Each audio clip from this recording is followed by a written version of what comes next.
With 2 episodes left in the final season of Force, Episode 8 set the tone for possibly the biggest war we have ever seen in Power history so far. The episode opens the very next morning after Tommy takes out Stacy, with Bobby arriving at the crime scene and discovering her body. Just like I predicted, Bobby finds the phone that Stacy had in her possession, right before Tommy pulled the trigger, immediately setting the investigation in motion. Back at the loft, Mireya notices Tommy's bruises and realizes something went down.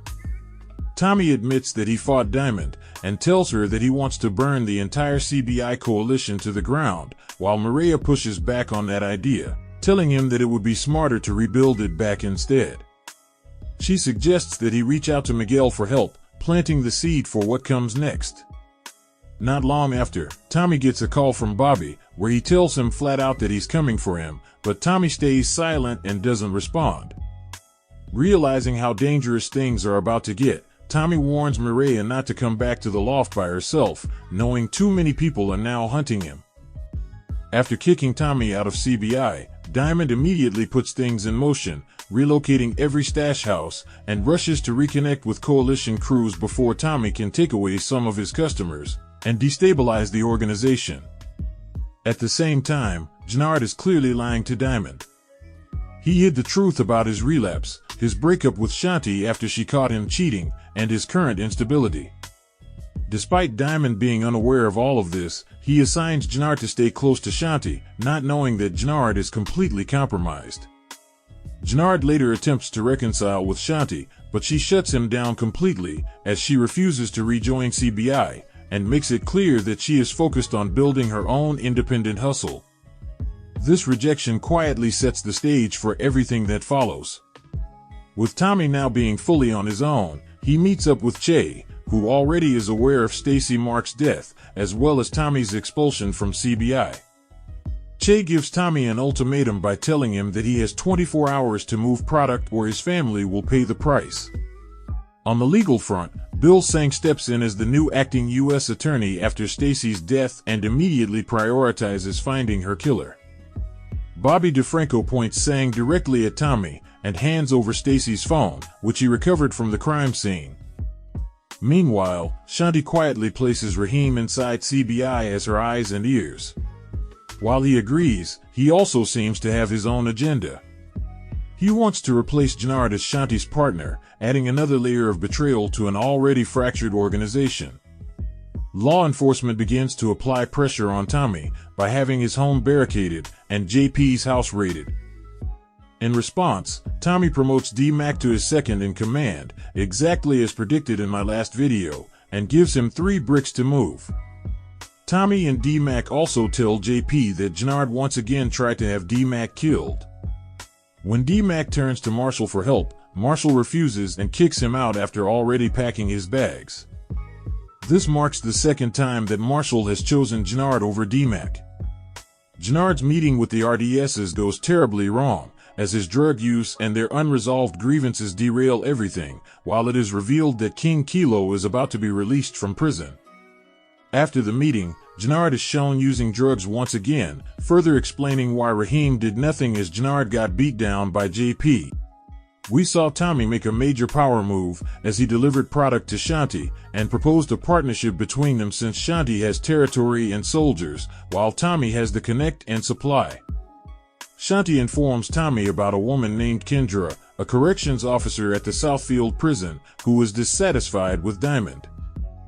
Shanti also forms a plan to flip Rojos as a customer since he never wanted to work with Diamond, but their first official move was locking in Peter and the Albanians with a 2-for-1 deal. But one thing that we can't ignore is Shanti's strategic and manipulative nature, and there is still a strong possibility that she could betray Tommy when the timing benefits her most. Tommy returns to JP's house, where Mireya takes care of him after his beating of Gennard.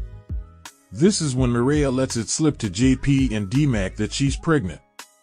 Tommy responds by placing Peter's Albanian crew at JP's house for protection. Diamond finally learns the truth about Shanti breaking up with Gennard and is disappointed by how far he has fallen. Soon after, Kendra shows up to inform Diamond that she's taking her business to Tommy and Shanti, and this leads to Diamond killing her. He then orders Jnard to tell King Kilo that Tommy lied about Rashawn and that D-Mac killed Mad Dog. Things escalate when Mireya is attacked by Ortega's hitman Titus, but Mireya shockingly shoots him and repeatedly runs him over, killing Ortega's hitman. With no other options left, Mireya convinces Tommy to call Miguel. As Tommy heads to meet with the DSDs, Vic Flynn ambushes him. But simultaneously, DeFranco and his partner arrive and arrest Vic. DeFranco then threatens Tommy directly, promising to make sure he rots in prison. Diamond later tries to turn Shanti against Tommy, but Shanti flips the conversation and manipulates Diamond by telling him that Jnard has been plotting against him. Later on, we see Tommy, Miguel, and Mireya meet Shanti at her gym, where she tells Tommy about Kendra's death and reveals she has the money to pay Che, while also offering to deliver it herself. Tommy and Miguel officially bury their beef and agree to work together to protect Mireya and take on the Marquez cartel without Che's permission. Shanti now knows about Mireya's pregnancy and their plan to defy Che, giving her all kinds of leverage that she didn't previously have, if she decides to later flip the script on them all. Jnard meets King Kilo at his welcome home celebration, where he repeats everything that Diamond told him to say about Tommy and D-Mac, even offering up D-Mac's location. Jnard, King Kilo, and his second-in-command go to JP's house, kill the Albanian guards, and force JP to reveal where D-Mac is. Kilo tries calling D-Mac from JP's phone but sees the name Darnell Gibbs instead, which led to him calling Tommy. As JP realizes what is about to happen, he sacrifices himself to protect D-Mac by screaming Jnard's name, letting Tommy know who was responsible, before Jnard shoots and kills him. Tommy hears everything over the phone and collapses to his knees. After realizing Diamond and Jnard have been playing both sides, King Kilo declares that the RDSs are out of the coalition. In a shocking turn, Jnard kills King Kilo and his second-in-command, completely destabilizing CBI and officially setting the stage for war. The official description for Episode 9 promises revenge, new alliances, and deadly secrets colliding as everyone fights dirty. The trailer opens with Tommy confronting Big Smurf and another CBI member at gunpoint, demanding answers about JP and Jnard. Roberto Ortega is released from jail as promised by Sang, and is shown meeting with Diamond and Jnard, clearly plotting to take Tommy and possibly Miguel out for good. While some CBI members may choose to ride with Tommy, the majority will likely continue to back up Diamond and Jnard. If Ortega aligns with them temporarily, and they reach out to Madame Wu, it could create massive problems for Tommy and Miguel. The remaining RDS members could side with either faction, depending on whether they know that Jnard killed King Kilo, but Diamond will likely pin that death on Tommy as well. Masked men are shown firing from a van, possibly cartel hitters or law enforcement, and Miguel may be targeted or snatched. Miguel tells Tommy that they must put the living before the dead, as Kate and Mireya are shown together, suggesting that Kate returns to Chicago for JP's funeral, where she could learn about Mireya's pregnancy with Tommy's child. One of the wars is confirmed to take place at a church where Diamond and Jnard are positioned, as Tommy and Miguel enter with guns drawn. The final clip shows Vic Flynn in interrogation, where we will learn whether or not he gives up information on Tommy.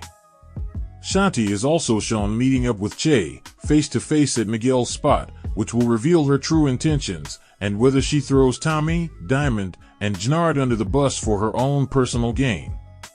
Shanti's pattern of exposing others, while hiding her own involvement, mirrors Kanan from the original Power series. My death predictions for Episode 9 include Shanti, if Jnard somehow finds out about her meeting with Che, as well as Miguel, with his death taking place at either in the church shootout scene or at the hands of Roberto Ortega. While it may seem like Jnard has karma coming for him at some point, I wouldn't rule out him making it out of this season alive just yet. His acting performance has been the standout of the season, and there's a chance that Jnard makes it to Power Legacy to come after Tommy. The latest teaser for Episode 9 shows us Jnard pressuring Marshall to take out D-Mac, but there's a strong chance this is a setup for a swerve. Marshall could switch up on Jnard and attempt to kill him instead, forcing Jnard to take Marshall out. Another possibility is that Marshall goes after D-Mac but can't fully follow through with it. There's a reason this clip was released ahead of the episode, and it may be designed to mislead us once again. With there being a week break after episode 9 before the finale, I expect a major cliffhanger involving Kate or Mireya being kidnapped, or D-Mac getting shot. I believe Tommy reaches out to Tariq at the end of the episode, setting up his appearance in the finale, alongside Braden, Diana, and possibly new hitters provided by Noma's brother. Due to the behind-the-scenes issues, 2-Bit's return still remains uncertain. Even though there are some that don't really see how Tariq would be useful in Tommy's current situation, there are a number of ways Tommy could use Tariq's assistance. One could be that Tommy could have Tariq make sure Mireya and Kate leave Chicago safely, back to New York. But the phone call in the post-credit scene of Book 2 clearly sounds like Tommy was asking for Tariq's help and fighting the actual war that's about to happen currently. Even though Tariq still to this day gets a lot of hate due to his past dumb mistakes, he is a completely different version of himself than he was at the end of the OG Power series. And if we're being honest, the way Tariq handled Detective Carter, while being able to convince Noma's brother to become partners, speaks volumes to the level of strategy and thinking that Tariq could provide Tommy with helping him make it out of Chicago alive. If D-Mac survives, Tommy could hand him control of Chicago, while returning to New York with Mireya, with Tariq being the supplier for D-Mac. However, a recent interview with the actor who plays D-Mac places serious doubt on his survival. I also believe Bobby DeFranco will uncover Sang as a double agent working with Ortega, leading to Sang's death. Vic could either flip on Tommy or go down for Stacy's murder since he was caught with the gun used to kill her. I believe that the repeated mentions of Miguel killing Che's son will come back to haunt Miguel, which could either lead to Che killing him after learning the truth, or Miguel could strike first. As I have said before, I do not think that Ghost will return in the final episode of Force. However, I do believe that the cliffhanger could possibly be some kind of subliminal hint at Ghost being alive, whether it's a tinted-out car watching from a distance as Tommy, Tariq, and Mireya head back to New York, or whether it's a note left for Tommy in his car. I do believe that there will be some kind of subtle clue about Ghost to build up anticipation for Power Legacy, which was confirmed earlier this year to take place in New York. How do you see episode 9 ending? Will Tommy suffer another loss of someone that he loves? Will Tommy catch on to Shanti's plot to take over? Let me know down below in the comment section. Thanks for watching. Please like, comment, and subscribe for all things within the Power universe. See you all next time in the universe of Power.